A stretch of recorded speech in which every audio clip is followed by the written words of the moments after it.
Jump.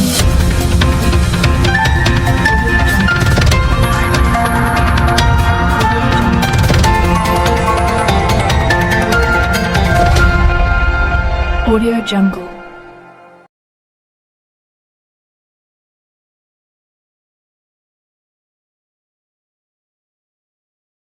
Good evening to one and all.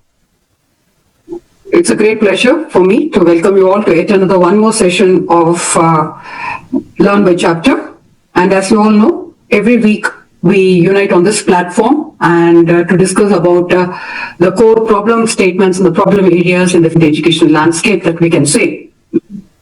So on that line, today we are meeting to talk about integrated personal learning, where we say during this session, we are going to focus on integrated learning with multisensory classroom models. So end of the session, what we are trying to highlight on integrated and personalized learning, where every child matters here. And one size doesn't fit all. So this is what we are trying to convey. So this session will advocate for integrated and personalized learning as a necessary education from rigid traditional educational methods. So how can we do that? By blending diverse subjects and utilizing multiple intelligence theories and different other models that we can. So educators can create a student-centered environment and honor, respect the individual strength of each student rather than focusing on one-size-fits-all approach. So the text overall, throughout the session, what we are going to highlight is the pedagogical models of Kolb and VARK education models that will help the teachers identify the various learning styles, individual, that here comes the multiple intelligences, that visual, auditory, kinesthetic, and implementing these kind of strategies involving multidisciplinary activities and which is supported by authentic assessments but allow the student to connect to the previous experiences related to the new information that they are learning. So it is more kind of knowledge KWL chart. What do I know? What I'm learning here? What I'm going to learn with. Now, so we are trying to bridge this and build it in give it in a very condensed format, very easy format with Learn by Chapter application. So that's what we need. We are going to look into. As I told you, it's going to be basically pedagogical methods with self-regulatory techniques to enhance student success in their learning practices. So we are trying to take examples from Learn by Chapter resources as well, because we want to relate it to Learn by Chapter and we want to emphasize that how Learn by Chapter makes this whole process so easy and makes the whole education scenario so happy for the teacher and for the students with metacognitive habits. So, moving on, before I thought of ending it with here towards the end of the session, but I would like to emphasize that if we follow this process, what we are learning today, it will connect the neural pathways of every single learner, not as isolated facts and the learning concepts, all in different rooms, not like that. It becomes a wire, totally it is wired with integration such that learning, the concepts, application, everything is being applied in a more systematic way without creating or without jeopardizing the whole situation. That is, it connects the knowledge, it connects the skills, it connects the real life application, mirroring how the human brain of the student is being enhanced in the process of learning. On that note, please allow me to share my screen. Thank you so much.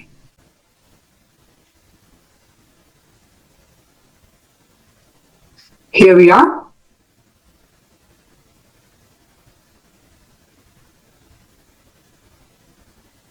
My screen should be visible, I think. Yeah. So we are gathered here to talk about one classroom with infinite learning pathways. As it is mentioned, minimum, at the bare minimum, 30 students are in a classroom, but with different learning styles at different levels of learning. And how can we just go to a class with one lesson plan which is just built for one? it's not going to be possible, right? So this is what we are talking about: diversity to brilliance, designing the classroom that works for all.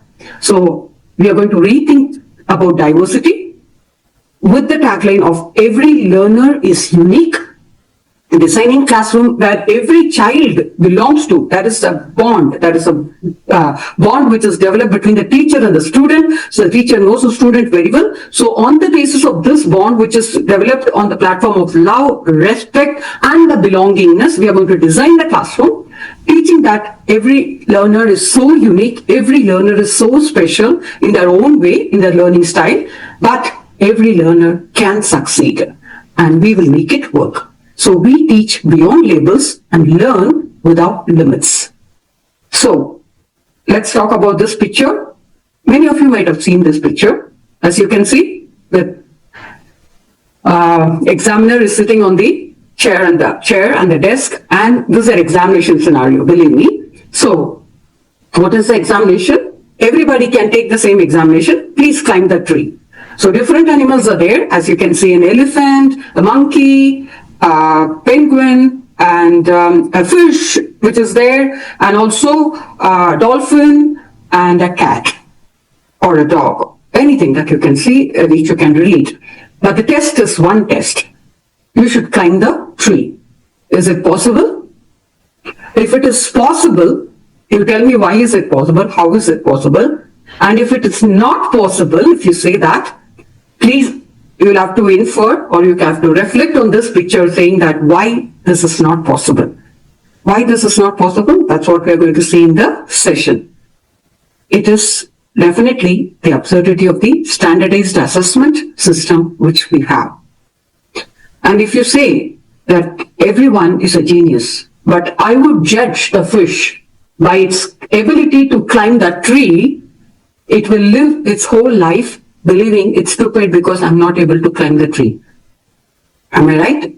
So, what is on reflection? Thank you. What has come here is failure of inclusion, standardized pathways, penalized, diverse intelligent intelligence, and the learning styles. So, this is actually the conventional constraint. Definitely, we are all having the same problem. Many of you will come up with this question saying that, ma'am, it's okay, we can change the learning practice, we can turn this the teaching system, everything, all okay. But how, when the board examination is there, how we are going to change that? Because examination systems still provides the same. Definitely, I do agree with you. I'm there with you. As long as the examination system is there, we all will have the same problem. But there are always paths which we can take. What we are working on is, if suppose there is a goal post, that is the examination, there are different paths which take us to it. So in one path, it will be very smooth. In other path, it will be full of puddles, crust and trough. But how do we manage that situation and reach there? Our goal post is examination. I don't say that. That's the exact thing how the learner is learned. But how we are going to take our learners, our students with us and reach that goalpost is what we are going to see today. How we can make the whole process easy for everyone. So the values, the ability to find the right answer using the right approach, actively suppressing the natural curiosity.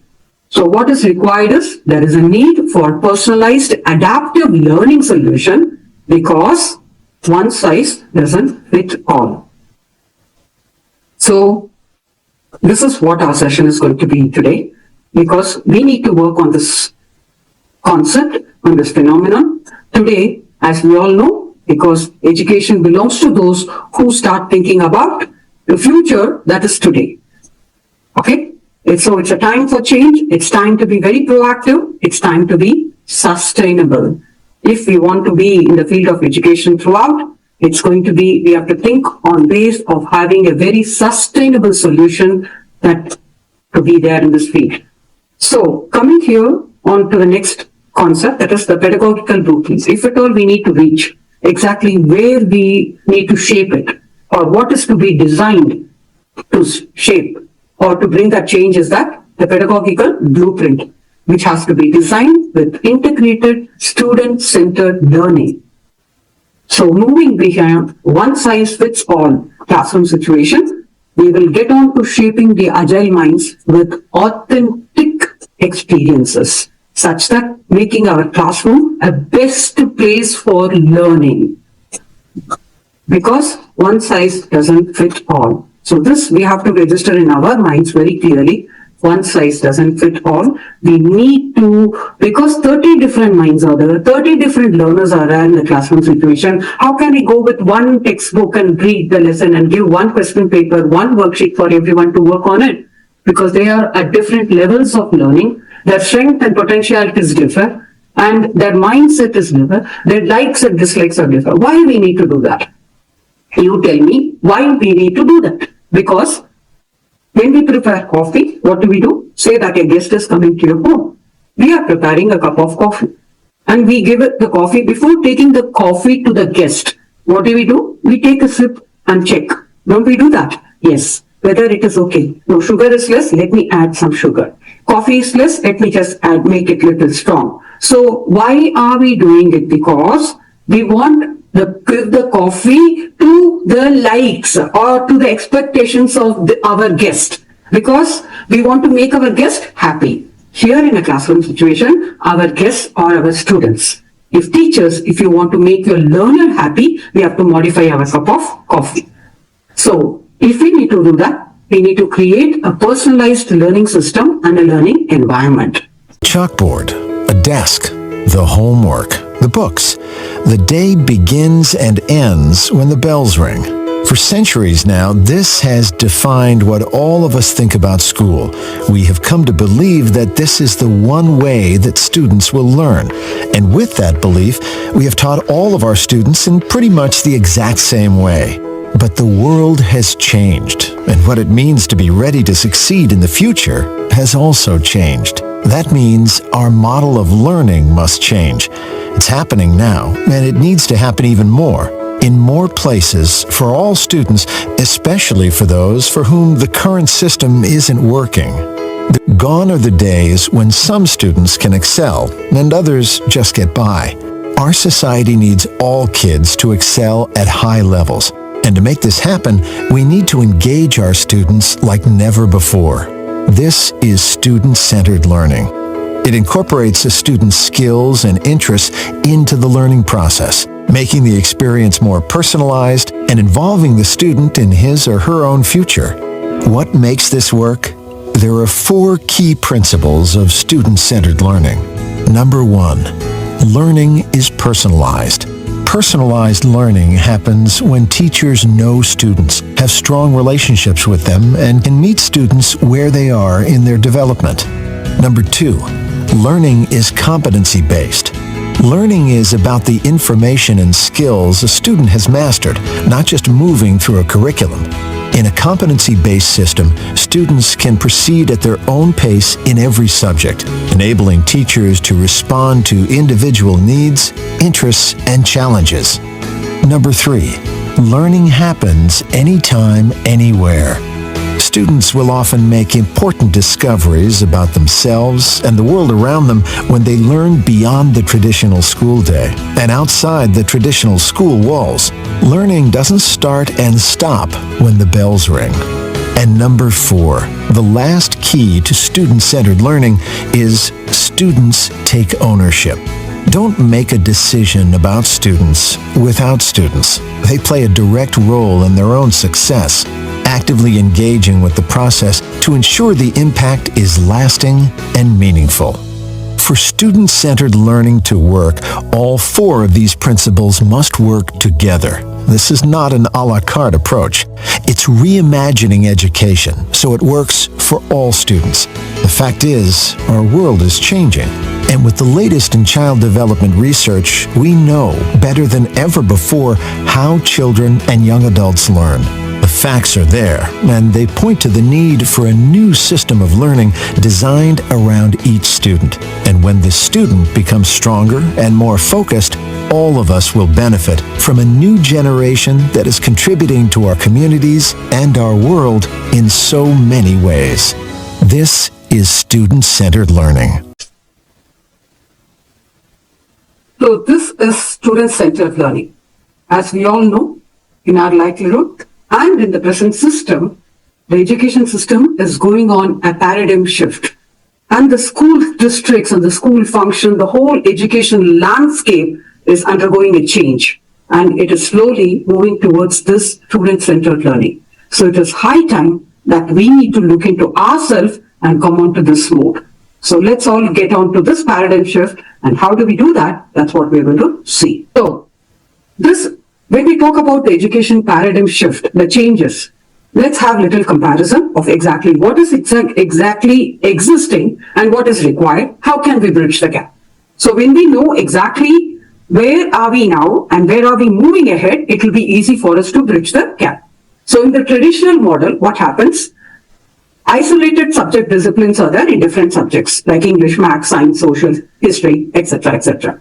And the focus is on explicitly, it's on teaching isolating pieces of information. Just science as science for sake, science sake, maths as maths sake. There is no integration. Okay.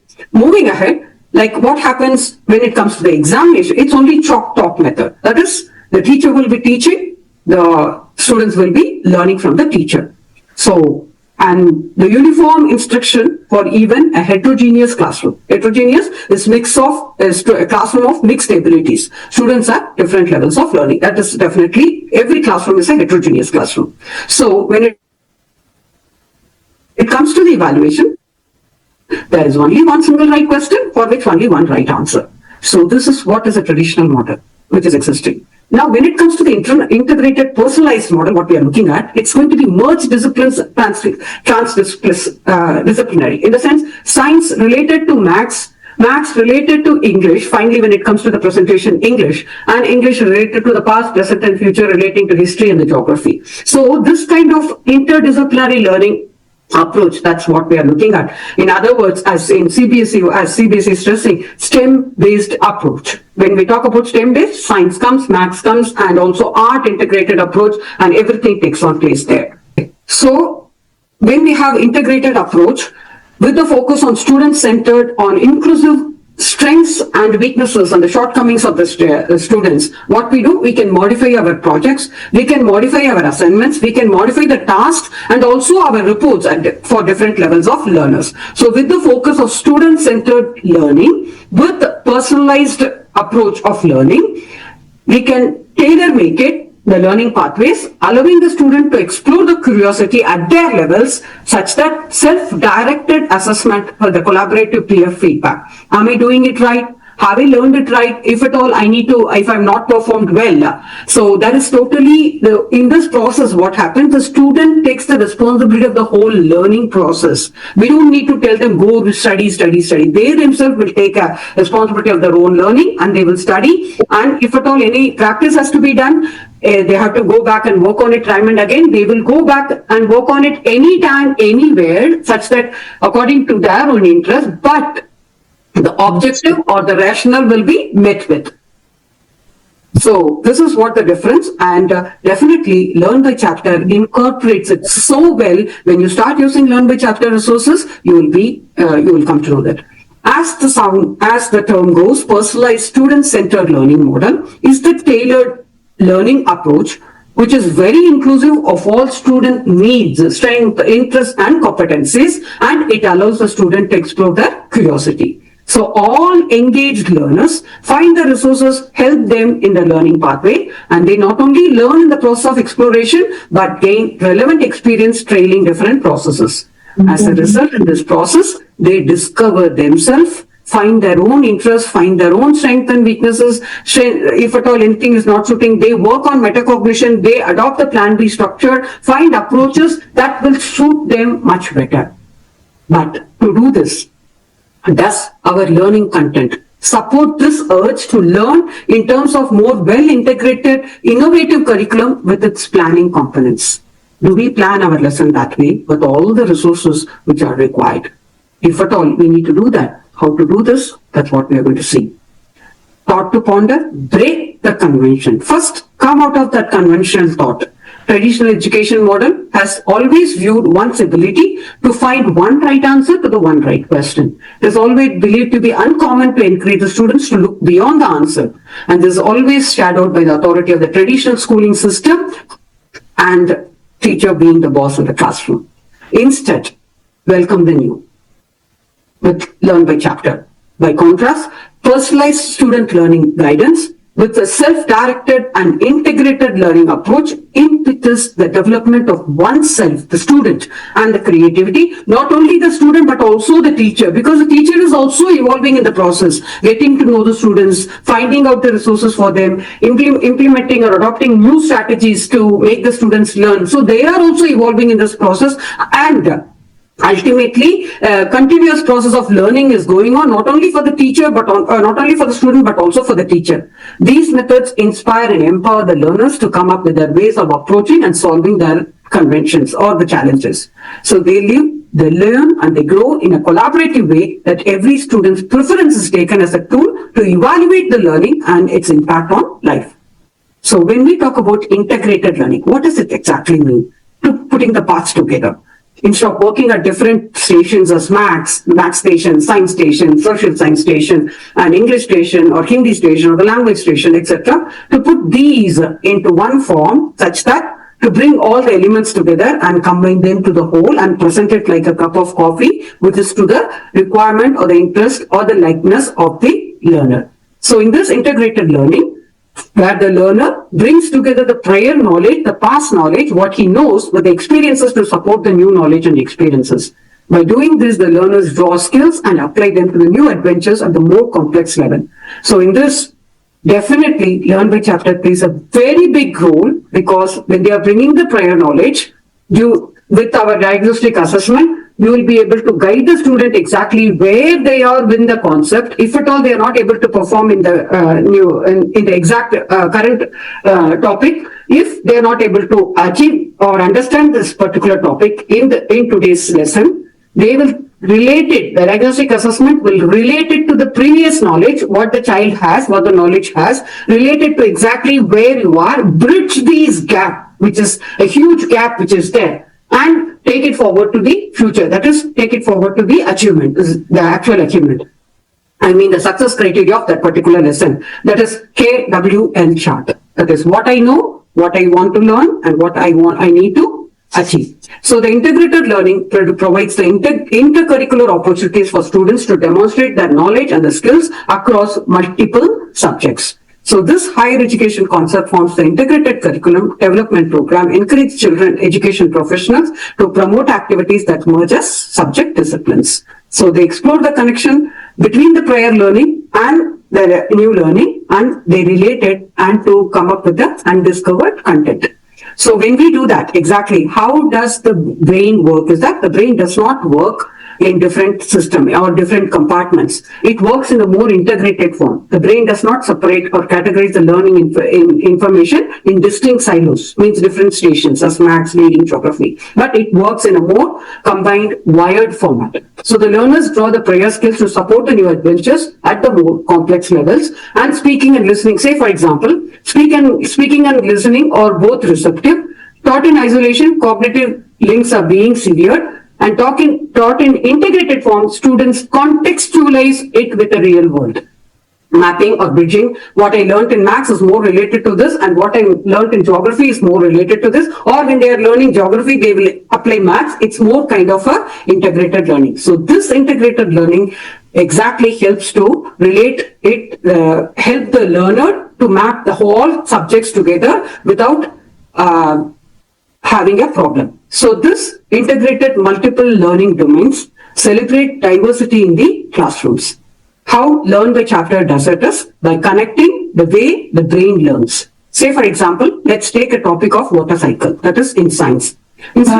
So now integrating the multiple learner domains, celebrating diversity in the classroom, how Learn by Chapter does it. So Learn by Chapter connects the way the brain learns with the topic very clearly.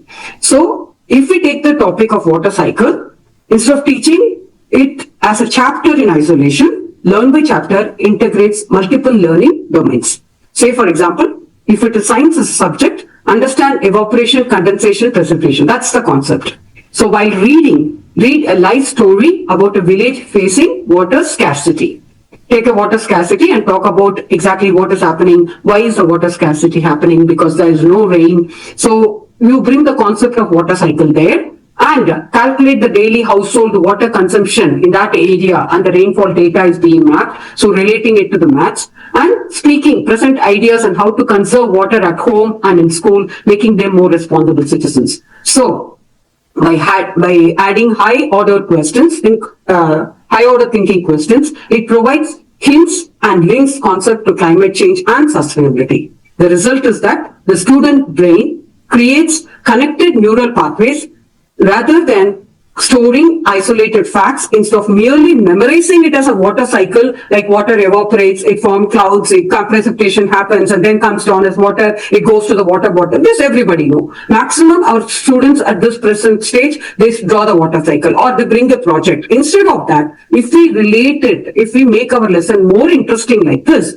it will really help the learner that they have mastered or they have used the skill of reading, calculating, communicating, analyzing and applying to the concept to the real life situation. This is how exactly the brain works and the learner also learns. So, learn by chapter doesn't teach the subject separately. It connects the knowledge, skills and real life application, mirroring how the human brain builds lasting understanding. So, moving ahead, if we need to do that exactly as I started, what we need to know, you should know your guests much better to give them the exact cup of tea or a coffee which is required according to that taste. So the first step is know thy neighbor, knowing your students very well. If you need to know the students very well, you should have a test which exactly tells you very clearly what are their strengths and weaknesses. This is possible with diagnostic assessments. So Learn by Chapter supports you with the Learn by Chapter diagnostic assessment. In one test, you will be able to tell exactly where the child is and where he has to reach. So we talk about making learning relevant in our classroom, and our first step begins with getting to know your students. This Learn by Chapter does very well. So having known the learner, having known exactly what is required, what are the different ways to reach there? That is, we will use learning models for the respective learners, knowing them exactly very well, and then we can move it. If you know your enemy and you know yourself, you need not fear for the result of 100 battles. If you know yourself but not the enemy, every victory that you gain will also suffer a defeat. If you know neither nor the enemy nor yourself, you will definitely succumb in every battle. So what is required is knowing your students, know thy neighbor is the basic rule of the classroom. Having known that, we can see how many learning different models are there. Don't worry about the big names which are there. Already we are all doing it. We are just giving you the scientific reference names and the phenomena. One is the core learning model. That is, in this, the learning style is known as the experiential learning theory. And second is the Grigor learning model. In this, the model keeps a deep way the mind works. As per the model, the dominant quadrant mind is working. Then format learning model is more the extension of the Kolb model, is about talking about the different learning styles and being imaginative, analytical, dynamic, etc. Then VARK learning model, as you can see, V for visual, A for auditory, R for reading and writing, and K is kinesthetic. That's what is VARK learning model. It's more related to multiple intelligences, which many of you may be aware of. Herman brain dominance is again a model which is a mechanism used for learning preferences by individuals. Honey Mumford model and Felder Silverman learning model. All these models which we can just incorporate in any of the lesson plan in different way as we can do, according to our strength, according to our capacities, and we can implement it. So navigating with the learning styles exactly, code is more experiential. There is 4-stage cycle, concrete, reflective, abstract, and active, in which the students become accommodators, assimilators, divergers, and convergers. And VARK is more kind of a sensory learning model, that is visual, auditory, kinesthetic, reading, and kinesthetic, which we can use it exactly according to the classroom situation. And as I told you, mind quadrants working on categorizing the sequential random from concrete to abstract. So format is extension of core, that is making them more imaginative, analytical, dynamic, using common sense, asking questions, asking more questions, kindling their critical analytical skills and thinking abilities. So Filder-Silverman model is information grasping. It's more kind of a research work, which you would like to use it in a classroom, you can use it. With Honey-Mumford is more kind of an action-oriented with practical adaptation and experiential learning. Now going in detail to getting to an idea of it, with the concrete learning, in the Kolb learning style model, in the first stage, the learner either experiences something new or goes into a variation of the old experience. For learning anything concrete, a new concept. Reflective observation. So what they do in the next stage, the learner affects the said experience. What he has learned as a concept, he will try to relate it, understand it with the experience is completely based on the learner's personal interpretation. If the learner wants to learn, they will make this effort to understand. Otherwise, they will not. Then abstract conceptualization. Based on the understanding, the learner goes through the abstract conceptualization in which either new ideas are formed or the old ones are modified. Either they will get the concept, understand it, apply it in their own abilities or according to their knowledge, modify it and present it, or they will just leave it. Active experimentation, sometimes the fourth stages, they will go on in bringing something very new, old wine in a new bottle, they will try to apply it and bring it. So this, you can check exactly which of the learners in your classroom will be able to do it. In the first stage, they are only accommodators. The second stage, they are assimilators. Third stage, they are divergers because they're creating something new. Then convergers. That is, they are bringing something what is applicable to them. So mapping it exactly with this, concrete learning is happening with reflective observation. Then they map it with abstract conceptualization, finally bring it to the experiment. So if this is applicable for you, you can use that model. You can modify it. Format learning model, definitely, as I told you, it's on the learning styles of the learner, whether they are imaginative, analytical, dynamic, or using only common sense. So they use these learning and experiences under the category exactly how it really suits them. But if these kind of learners, or if you're going to use it, you can use it only for those students who are very conceptual based, but relating it to the application point of it, they use only common sense for learning. So in that case, exactly, third one, the VARK model, visual, auditory, reading, writing, and kinesthetic, more related to the multiple intelligences. So they visual means you can use color codes with them, diagram, flow charts, etc. And they normally listen and respond to test. And these students are more detailed. Those who are visual learners, they are always detail oriented and they're very tidy. Auditory learners, when it comes to that, they articulate and reads very slowly but memorizes very well. They use word association and read aloud and discuss with, but don't force them for prolonged quiet reading. They will not be able to do it.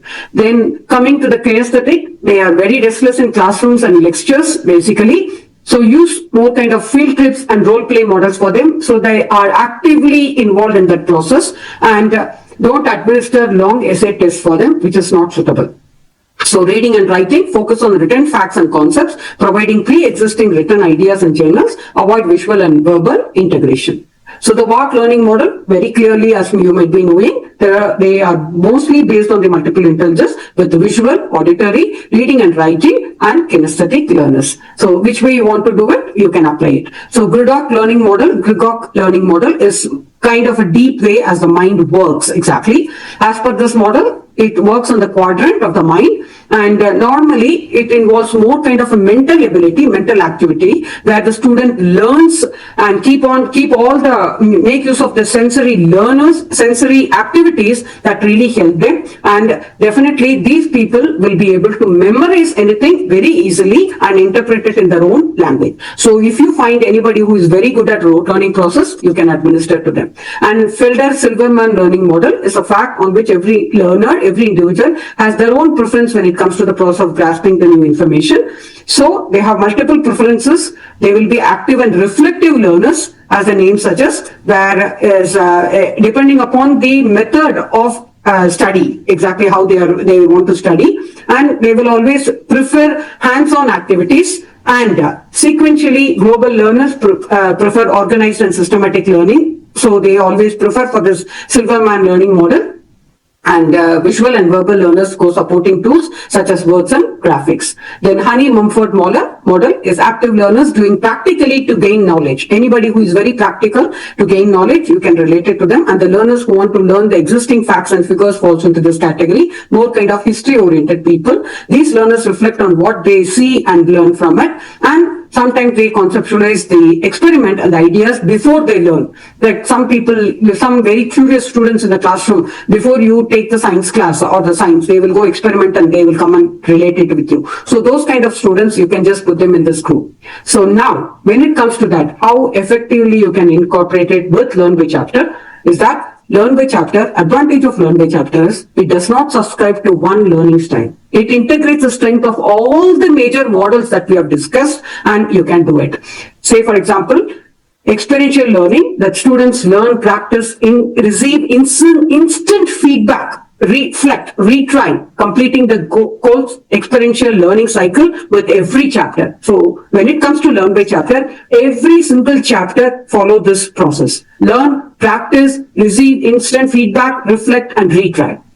So taking about the VARK model, obviously it is all our lesson plans are related to these multiple intelligences, and so you can see that it allows the learner to engage through the multiple sensory pathways. Grigor mind styles means AI adaptation explain the learners who think sequentially and conceptually, offering both step-by-step guidance in big picture understanding.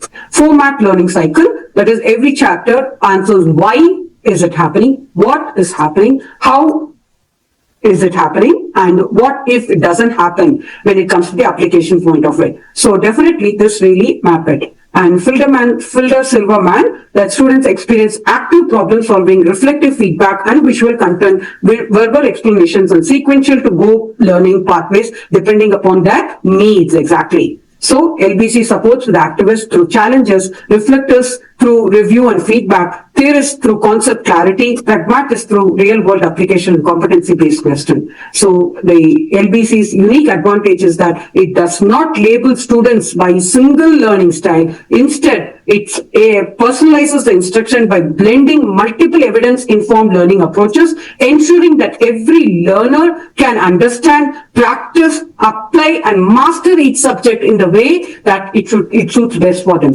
Rather than asking students to adapt to one teaching style, Learn by Chapter adopts learning to every student's style. So that's how it is.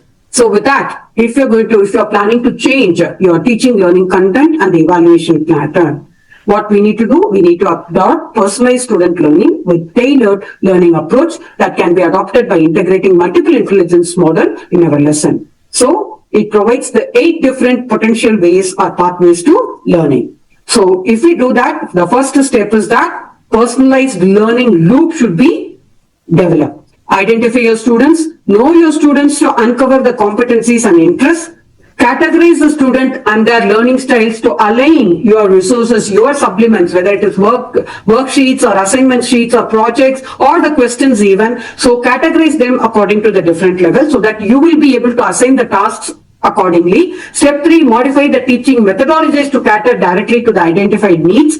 Monitor the teaching learning preferences to facilitate real-time interventions so that you can reflect on it, review it, go back to it and give your feedback with a consolidated student data and assess the evaluate the pathway by giving the maximum benefit to the learner. If we need to do that, definitely Learn by Chapter helps you in every way in the whole assessment pattern. So now coming to modifying your lesson plans or your learning resources with multiple intelligence, as you know, the art of learning is the game of life. Adopt personalized student